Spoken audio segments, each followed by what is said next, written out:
कहते हैं अतिशय रगड़ करे जो कोई अनल प्रकट चंदन से होई। आखिरकार ताइवान ने क्या ऐलाने जंग कर दिया है, आखिर गोलियों की बौछार कर दी है चीन के ऊपर। जानेंगे ताइवान को इतनी हिम्मत कहां से मिली। तो वहीं दूसरी तरफ धमकी देता रह गया चीन और भारत ने चुपचाप ले लिया है बड़ा वाला एक्शन। आइए जानते हैं क्या है मामला। जियोपॉलिटिक्स में इस वक्त धमाल मचा हुआ है। यूरोप के एक कोने में पिछले 6 महीने से लड़ाई चल रही है जिसने पूरी दुनिया का ध्यान अपनी ओर खींचा ही नहीं है, उथल पुथल भी मचा कर रखा हुआ है। 24 फरवरी को शुरू होने से कई महीनों पहले यूक्रेन रूस सीमा पर जंग का माहौल बनने लगा था। सभी को लग रहा था कि रूस जैसी महाशक्ति के सामने यूक्रेन जैसा छोटा देश कितने दिनों तक टिकेगा, लेकिन पश्चिमी देशों ने इस युद्ध में बिल्कुल घी का काम किया। आग में जैसे घी डालते हैं वैसे इन्होंने हथियार दिए, पैसे दिए और लड़ाई का पूरा रुख बदल दिया।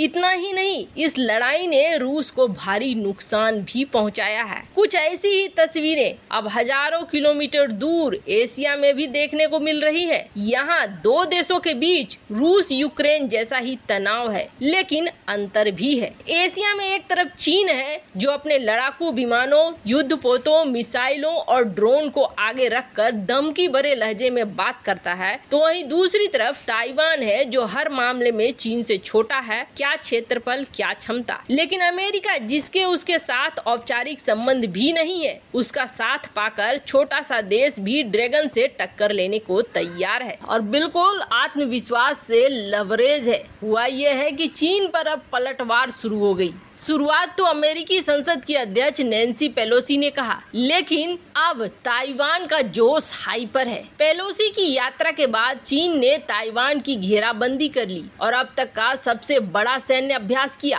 तब से चीन की घुसपैठ और उकसाने वाली कार्रवाइयां अभी तक चल रही हैं। सोमवार को भी चीन का एक ड्रोन ताइवान नियंत्रण वाले एक द्वीप में दाखिल होने का प्रयास कर रहा था। ताइवान ने पहली बार वार्निंग शॉट दागते हुए चीन की इस हरकत को जवाब दिया। गोलीबारी से ड्रोन वापस चीन लौट गया। वैसे आपको बता दें तो 29 अगस्त को ताइवान ने चीन को ये कहा था कि अगर कोई भी ड्रोन उसकी सीमा के तरफ आया और दाखिल करने की कोशिश की तो उसे तुरंत गिरा दिया जाएगा। एक दिन बाद ही चीन ने अपना ड्रोन ताइवान की ओर भेजा और ताइवान ने वही किया जो उसने कहा था। पीएलए का ये ड्रोन ताइवान के नियंत्रण वाले किनमैन द्वीप की तरफ जा रहा था जो चीन से सिर्फ 3 किलोमीटर की दूरी पर है। वैसे आपको बता दें बाइडेन ताइवान को $1.1 अरब के हथियार बेचने की योजना बना रहे हैं। 60 एंटीशिप मिसाइलें, 100 एयर टू एयर मिसाइलें, ये सब कुछ देने के लिए तैयारी चल रही है। और सिर्फ इतना ही नहीं, ताइवान स्ट्रेट पर भी अमेरिकी युद्धपोत पहुंच गए हैं। अब इसे देखते हुए ऐसा लग रहा है जैसे कि अमेरिकी नेताओं का ताता और युद्धपोतों का पहुंचना, ताइवान का चीन के ड्रोनों पर हमला बोलना, ये सब कुछ का सीधा मतलब है कि अब यहाँ पर एक जंग की शुरुआत होगी। और जहाँ तक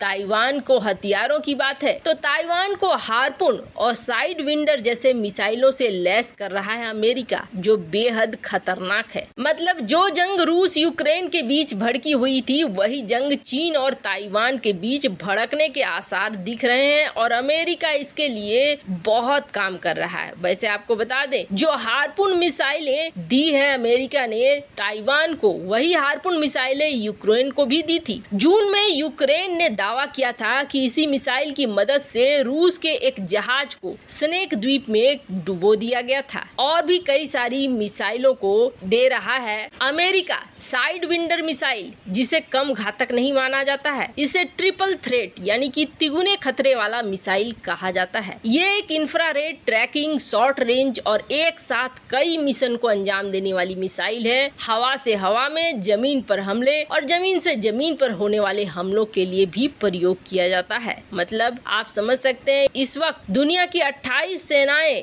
इस मिसाइल का इस्तेमाल कर रही हैं जो हर एयरक्राफ्ट में फिट बैठ जाता है। ये सारा कुछ अमेरिका दे रहा है चीन को तबाह करने के लिए, जो इस वक्त बेहद जरूरी है। खैर, जहाँ एक तरफ ये सब कुछ हो रहा है तो चीन यहाँ धमकियाँ देता रह गया और भारत ने चुपचाप ले लिया है बड़ा वाला एक्शन। भारत और चीन दोनों ही अब हिंद महासागर में अपने अपने प्रभाव को बढ़ाने के लिए एक दूसरे से उलझने को तैयार खड़े हैं। ये जो आप देख रहे हैं, ये जाल बिछाया है चीन ने, जिसे कहा जाता है सिल्क रोड। ये पहले काफी पुराने समय में इस रास्ते से व्यापार होता था, सिल्क का व्यापार होता था, इसीलिए इसे सिल्क रूट का नाम दिया गया है, रेशम उद्योग का नाम दिया गया है। चीन बहुत दिनों से बहुत सोची समझी चाल के तहत चल रहा था। इस सिल्क रूट के जरिए दुनिया भर के देशों के साथ अपने कनेक्शन तो जोड़ ही रहा था, साथ ही साथ इस सिल्क रूट के जरिए भारत को भी घेरने की काफी बड़ी कोशिश कर रहा था। आप देख सकते हैं, ये रूट को कहा जाता है सिल्क रूट, जिसमें भारत को एक तरीके से घेरने का पूरा प्रबंध कर रखा है। चीन इस मार्ग को लगातार बढ़ाने की कोशिश कर रहा है। पुराने समय में चीन के गुआंगझोउ से लेकर ये यूरोप तक रूट जाता था और जहां पर व्यापार चलता था। सिल्क रूट में ईरान भी आता था, इजिप्ट भी आता था, तुर्की भी आता था और यूक्रेन भी आता था।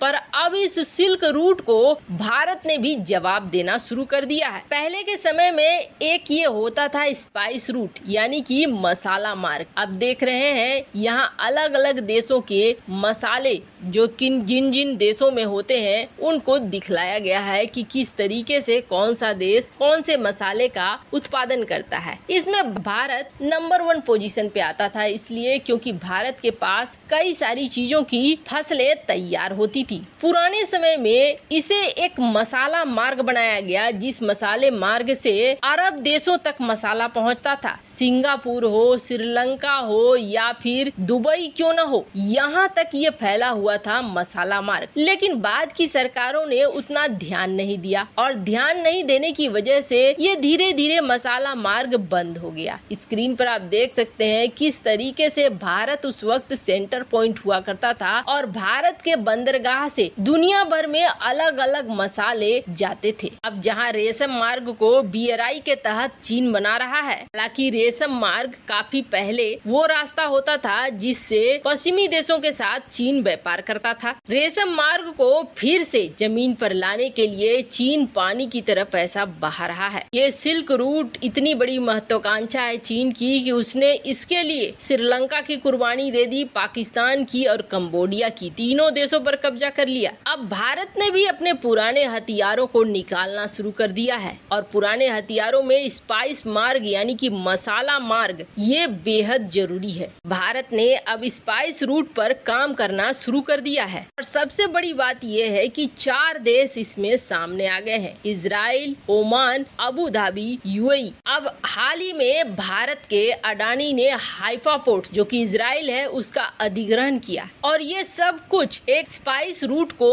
कामयाब बनाने के लिए सोचे समझे प्लान के तहत हो रहा है। यानी इस बंदरगाह की मदद से अब यूरोपीय क्षेत्र में भारत अपनी पकड़ को बेहद मजबूत कर लेगा। तो वहीं दूसरी तरफ मसाला मार्ग बनने के बाद यातायात और व्यापार एक नई ऊंचाइयां छुएगा। वैसे इन सब मामले में आपकी क्या राय है, कमेंट कर जरूर बताएं। जल्द मिलते हैं अगले वीडियो में नई खबर के साथ।